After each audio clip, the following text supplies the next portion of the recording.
YouTube site is a place where I'm compiling short videos of speakers talking about the history of gangs in Chicago. It dates from 2000, when I decided to move my research from Milwaukee to Chicago to try to understand the history of Chicago gangs. This clip is my explanation of the Chicago Gang History Project at an undergraduate research forum where Tim Black and Jim Short gave talks.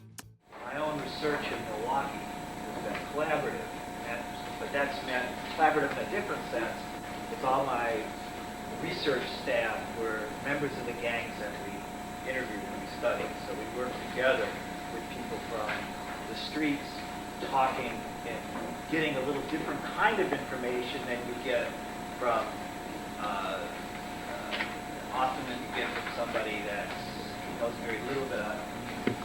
And one thing I learned about research from that experience is that it's important to have people involved with the research who care about the people that you're studying as human beings, care about those neighborhoods. And so often with gangs, you look at this and get stereotyped. These are deviant kinds of criminals. Let's study them in prison, or let's talk to some probation officer and get access to them that way. It's a whole different scene when you start to look at the reality of young people within neighborhoods, and not so young people.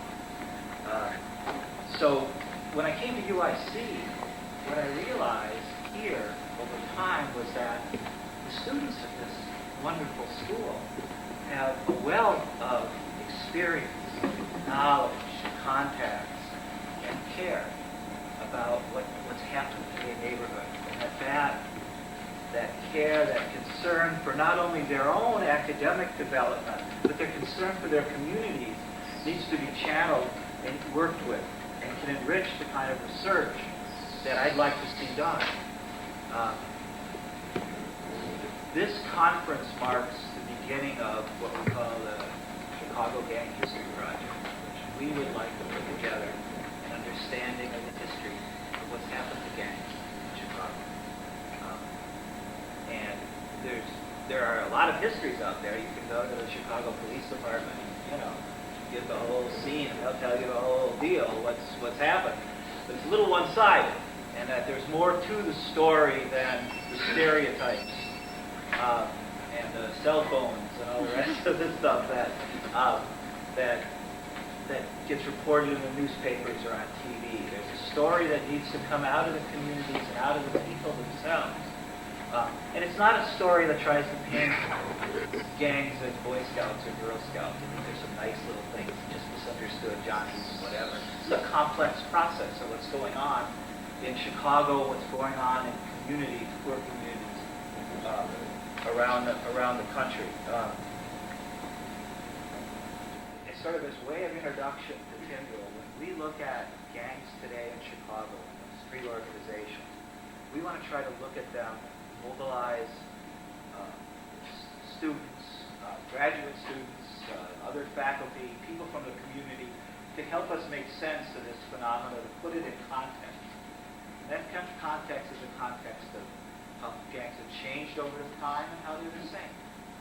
How they relate to their communities, the good and the bad, struggles that take place. It's to look at them as real people, and the organizations as real organizations that have been created, not just a bunch of crazy people running around. It's to understand gender, because there's males and females in gangs, and race and place, because the story of gangs in Chicago is a story of race. It's a story of places as well. We're going to, in the seminars this afternoon, we're going to go into that further. The stereotyping is a stereotyping today, and the mobilization, the war on gangs that's existed in this city for the last 40 years has really been focused on minority communities, Black and Hispanic communities.